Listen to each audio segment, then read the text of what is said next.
अस्सलाम वालेकुम। आज आपके साथ बहुत ही मज़ेदार और बहुत ही आसान सी बीफ दलीम की रेसिपी शेयर करूंगी, जिसको हम बहुत ही सादा मसालों के साथ तैयार करेंगे। बीफ रेशेदार दलीम को मैंने परफेक्ट मेजरमेंट्स के साथ तैयार किया है और मैंने पूरी कोशिश की है कि मैं बिल्कुल इसको कमर्शियल अंदाज में तैयार करूं और मुझे पूरा एतमाद है कि आप लोगों को इसका जायका भी बहुत ज़्यादा पसंद आएगा। तो यहाँ पर हम टाइम को बिल्कुल भी ज़ाया नहीं करेंगे। चलिए जल्दी से रेसिपी स्टार्ट करते हैं। दलीम बनाने के लिए सबसे पहले हम 1 कप साबुत गंदम लेंगे जिसका वजन 200 ग्राम तक होना चाहिए। आधा कप हम साबुत जौ लेंगे जिसका वजन 100 ग्राम तक होना चाहिए। 1/4 कप हम यहाँ पर चने की दाल लेंगे जिसका वजन 50 ग्राम तक होना चाहिए। 1/4 कप हम यहाँ पर धुली हुई मूंग की दाल लेंगे जिसका वजन 50 ग्राम तक होना चाहिए। 1/4 कप हम यहाँ पर मसूर की दाल लेंगे और 1/4 कप हम यहाँ पर माश की दाल का इस्तेमाल करेंगे और 1/4 कप आप लोगों ने यहाँ पर चावल का इस्तेमाल करना है। बस ख्याल रखिएगा कि चावल और दालें जितनी भी हैं ये 50-50 ग्राम तक होनी चाहिए। अब इन तमाम चीज़ों को पानी से 3-4 बार आप लोगों ने अच्छी तरह से धोना है और 6 से 8 घंटे या पूरी रात के लिए इसको भिगो देंगे। अब एक पैन में हम आधा कप तेल डालेंगे और इसमें 2 मीडियम साइज के चॉप करके प्याज शामिल करेंगे जिनका वजन 300 ग्राम तक होना चाहिए। प्याज को आप लोगों ने मीडियम आंच पर उतनी देर तक फ्राई करना है जब तक ये अच्छी तरह से गोल्डन ब्राउन ना हो जाए और हल्की सी क्रिस्पी ना हो जाए। जैसे ही प्याज ब्राउन हो जाए आप लोगों ने इसमें से आधी प्याज निकाल लेनी है। इसको हम आगे चलकर सर्विंग में इस्तेमाल करेंगे। अब बचे हुए प्याज में हम लोग 1 केजी बीफ शामिल करेंगे। मैंने यहाँ पर हड्डी वाले गोश्त का इस्तेमाल किया है। अगर आप लोग चाहें तो यहाँ पर आप लोग बोनलेस गोश्त का भी इस्तेमाल कर सकते हैं। गोश्त को आप लोगों ने मीडियम आंच पर उतनी देर तक पकाना है जब तक इसका पानी अच्छी तरह से ड्राई ना हो जाए। अब हम इसमें एक बड़े साइज की दालचीनी की स्टिक शामिल करेंगे। 2 अदद हम इसमें कड़ी पत्ता शामिल करेंगे। 1.5 टेबलस्पून हम यहाँ पर नमक शामिल करेंगे। नमक आप अपने जायके के हिसाब से भी डाल सकते हैं। 2 टेबलस्पून हम इसमें धनिया पाउडर शामिल करेंगे। 1 टेबलस्पून हम इसमें जीरा पाउडर शामिल करेंगे। 1.5 टेबलस्पून हम यहाँ पर गरम मसाला शामिल करेंगे। 2 टेबलस्पून हम यहाँ पर लाल मिर्चों का पाउडर शामिल करेंगे और 3/4 टेबलस्पून हम यहाँ पर हल्दी का इस्तेमाल करेंगे।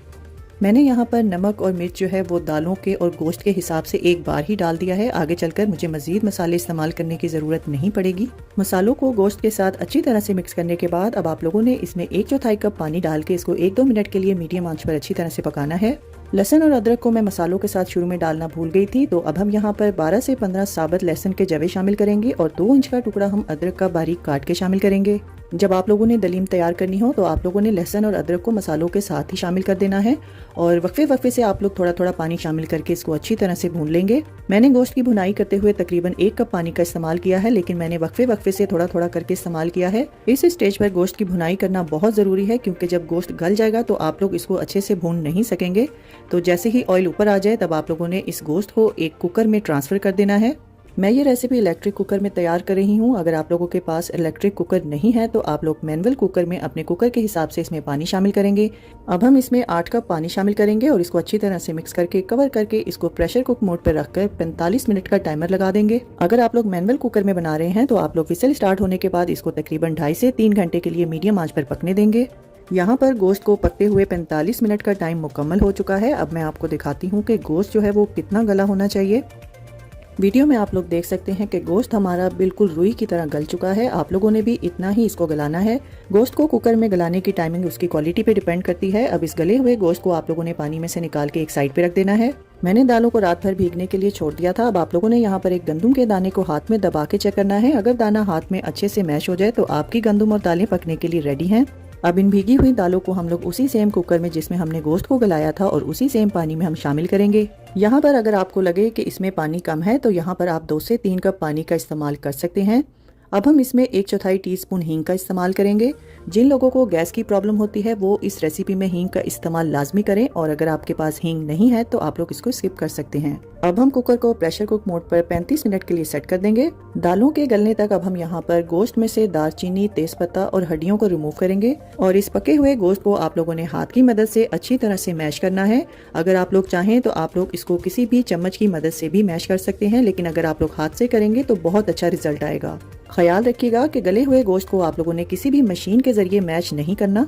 यहाँ पर दालों को गलते हुए 35 मिनट मुकम्मल हो चुके हैं। अब हम यहाँ पर इसकी स्टीम को निकालने के बाद इसको खोल के चेक करेंगे। और अगर आप लोग मैनुअल कुकर में दालें गला रहे हैं तो आप लोगों ने अपने कुकर के हिसाब से टाइमिंग सेट करनी है। दालें और गंदम मुकम्मल तौर पे गल चुकी हैं। अब आप लोगों ने इसको एक खुले से बर्तन में ट्रांसफर करना है और हैंड ब्लेंडर की मदद से आप लोगों ने तमाम दालों को अच्छी तरह से ब्लेंड कर लेना है। अगर आप लोगों के पास हैंड ब्लेंडर नहीं है तो आप लोग इसको जग में भी ब्लेंड कर सकते हैं, जिसमें हम लोग मिल्क शेक वगैरह तैयार करते हैं। वीडियो में आप लोग देख सकते हैं कि दालें हमारी परफेक्ट तरीके से ब्लेंड हो चुकी हैं। अब हम इसमें श्रेड किया हुआ मीट शामिल करेंगे। अब इसको हम अच्छी तरह से मिक्स करेंगे। बस एक बात का ख्याल रखिएगा कि दालों को आप लोगों ने बहुत ज़्यादा ब्लेंड नहीं करना, बल्कि इसमें हल्का सा गंदम का दाना छोड़ना है ताकि ये एक दलिये की फॉर्म में रहे। अगर आप लोग इसको ज़्यादा ब्लेंड कर देंगे तो ये बहुत ज़्यादा लिक्विडी सी हो जाएगी, जो कि बिल्कुल भी ठीक नहीं लगेगी, बिल्कुल एक सूप की फॉर्म में आ जाएगी। यहाँ पर आप लोगों ने फ्लेम को मीडियम टू लो करके इसको तकरीबन आधे घंटे के लिए लकड़ी के चम्मच से अच्छी तरह से घोटना है।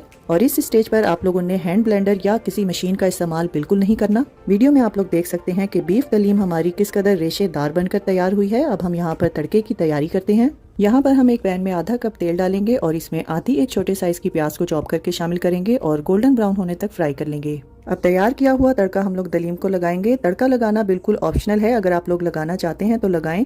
ये सिर्फ जो है हलीम को एक चमक और ग्लॉस देने के लिए होता है। अगर आप लोग नहीं लगाना चाहते तो आप लोग इसको स्किप भी कर सकते हैं।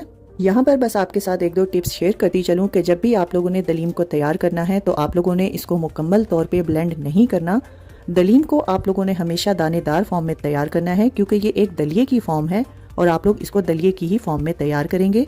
तैयार की हुई दलीम को आप लोग तली हुई प्याज, धनिया, हरी मिर्चें, अदरक और चाट मसाले और लीमू के साथ सर्व करेंगे। दलीम को जब भी आप लोगों ने सर्व करना है तो इन लवाजमात को आप लोगों ने पहले से ही तैयार कर लेना है। वीडियो में आप लोग देख सकते हैं कि बीफ दलीम हमारी किस कदर परफेक्ट और रेशेदार बनकर तैयार हुई है। अगर आप लोग चाहते हैं कि आपकी दलीम भी इसी तरह से रेशेदार बनकर तैयार हो तो आप लोगों ने वीडियो को स्टेप बाय स्टेप फॉलो करना है और एक भी टिप को आप लोगों ने मिस नहीं करना। दलीम या हलीम बनाते हुए आप लोगों ने बस एक फार्मूले को याद रखना है कि दलीम के लिए हम जितनी गंदम लेंगे उससे आधी हम लोगों ने जौ लेनी है और जौ से आधी हम लोगों ने तमाम दालें और चावल लेने हैं। ये फार्मूला अगर आप लोग याद रखेंगे तो आपकी हलीम या दलीम बहुत ही जबरदस्त बनकर तैयार होगी। अगर आप लोग दलीम को तड़का नहीं लगाना चाहते तो जिस टाइम आप लोग गोश्त को गलाएंगे तो उसके ऊपर से आप लोगों ने थोड़ी सी तरी निकाल लेनी है और उस तरी के साथ भी आप दलीम को सर्व कर सकते हैं। और दलीम को मजीद मजेदार बनाने के लिए आप इसको देसी घी का तड़का भी लगा सकते हैं। तो देखा आप लोगों ने कितने सादा मसालों के साथ हम लोगों ने परफेक्ट रेशेदार दलीम तैयार की है। अब आप लोगों ने भी इस ईद पर मेरे कहने पर ये रेसिपी जरूर ट्राई करनी है और अपना फीडबैक मेरे साथ शेयर करना ना भूलिएगा। तो फ्रेंड्स, ट्राई समथिंग डिफरेंट। अपना बहुत सारा ख्याल रखिएगा, दुआओं में मुझे याद रखिएगा। अल्लाह हाफिज।